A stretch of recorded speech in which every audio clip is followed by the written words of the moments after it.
And welcome to this edition of Coach Kerry Johnson Sports Show and Coach. A tough night over at South Green on Friday. Yeah, I mentioned we had two guys get food poison that didn't even get on the field hardly. Right off the bat, they actually went home at halftime. Parents took them home because they were so sick. And then we didn't really, like I said, I thought we gave pretty good effort, but I didn't feel like, we executed anything. And watching film, it was we every single play at the first quarter seemed like offensively we actually had somebody going the exact wrong direction on everything. One guy, and it would usually be a key block or whatever on that play, had a guy going the wrong direction. It was it was a disappointing way to end the season. We'll take a look at that game. Plus, we'll look at what's the future for York, and also take a look back on the season and recap that. Right after this word from the Union Bank on our final Coach Kerry Johnson Sports Show of the season. We'll be back right after this. For more than a century, Union Bank has been serving the people of Fentress County. Now, as we begin a new chapter in our history of service, we want to take this opportunity to reassure you that while our building may be new, we're still the same friendly people you have known for years.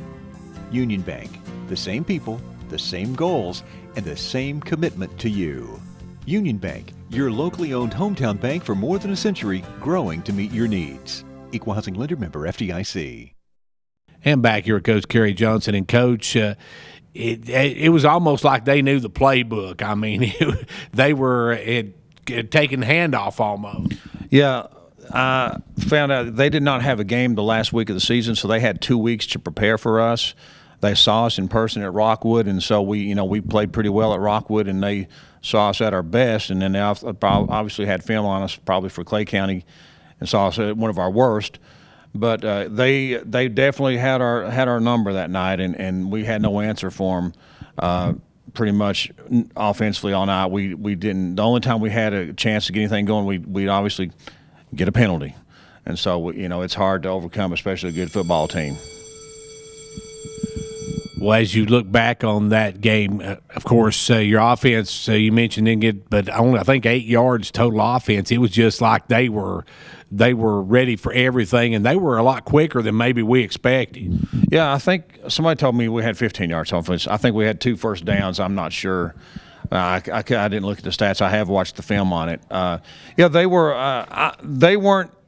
We shouldn't probably played as much man on them defensively in the secondary because they ran a lot of underneath routes, and you can't stick with routes underneath playing man. You get picked going across the field, and they did a lot of crossing routes underneath on us. And we probably could have done some things to kept it closer. I don't know. The other night what we could have done to made it a game. Coach, we kind of expected them to come out and run the ball, but they come out and threw the ball all over the field. Oh, well, no, I knew they were going to be throwing the ball. That's all they've done on film. And the quarterbacks, we knew he'd gotten hurt a little bit in the first year from running, so they relied heavily on their passing game, and we were looking for that. That's why we kind of changed up what we were doing in our back half of our defense, but we didn't have an answer for them. Mentioning defense, of course, you were able to sack him a couple of times, the quarterback, and that was something that he hadn't only been sacked 5 times all year. Yeah, we got good pressure on him. I mean, Thaddeus Tolman, senior up there, Caden Buck, senior, got some good push up on front on several times. And like I said, we lost guys in the secondary in man coverage. And when you're playing man coverage, you have a man.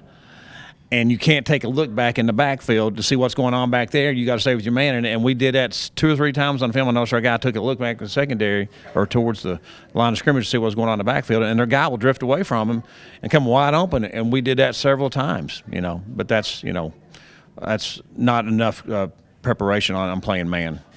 And, of course, you guys were playing behind the sticks a whole lot. Those penalties kept coming up.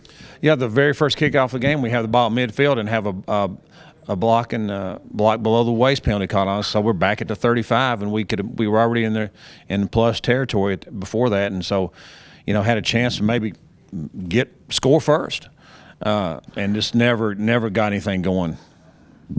Of course, if you had been able to score first, maybe that initial punch might have made a whole completely different ball game. Oh yeah, our guys dealing with coming back from adversity has been hard for these guys. We did it last week against Rockwood. They scored first on us early in the game. We came back and scored twice really quickly.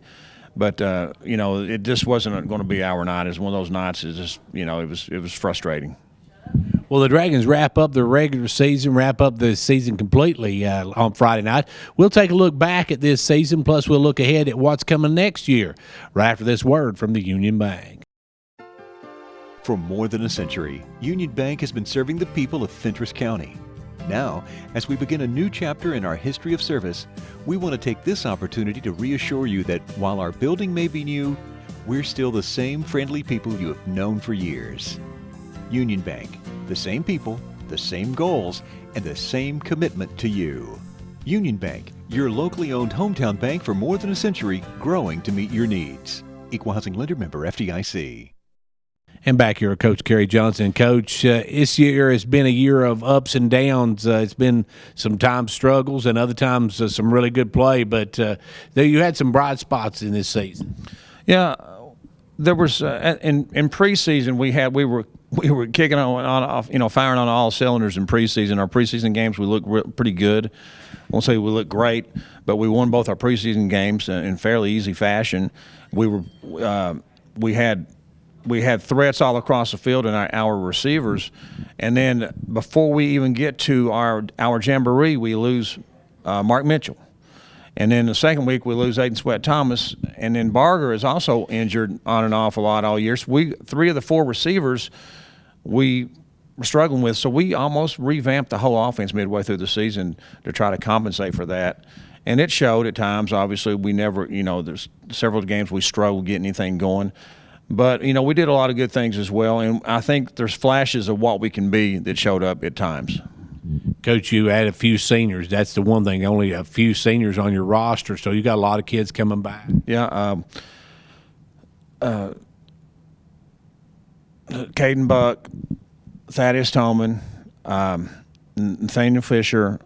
I'll miss somebody. That's why I thought when I start naming names here. Ethan Williams. Of course, Mark Mitchell, who missed all the season. And who am I missing? Dalton Barger. All those guys, 3 of them started. The other 3, Mark was out all year with the injury, and the other 2, played sparingly.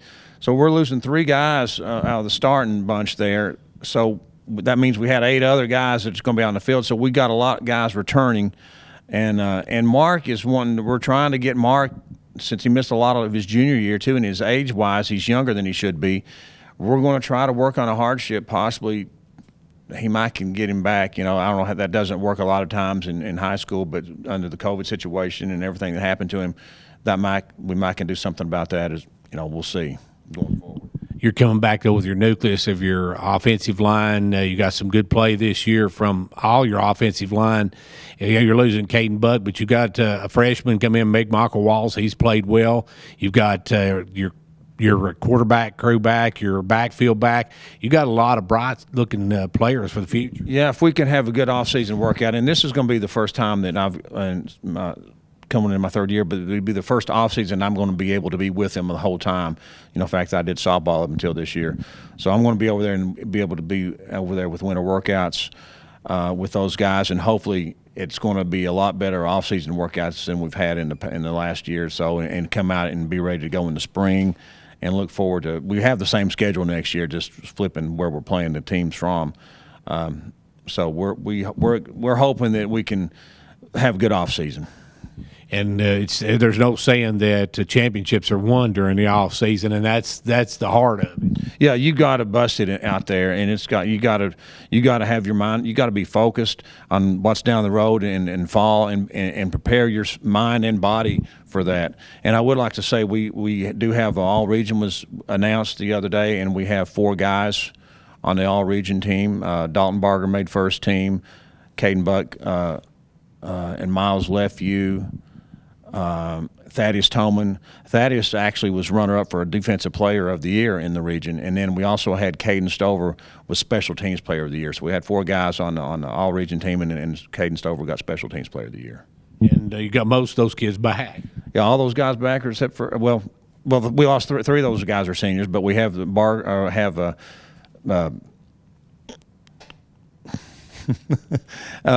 Stover back and.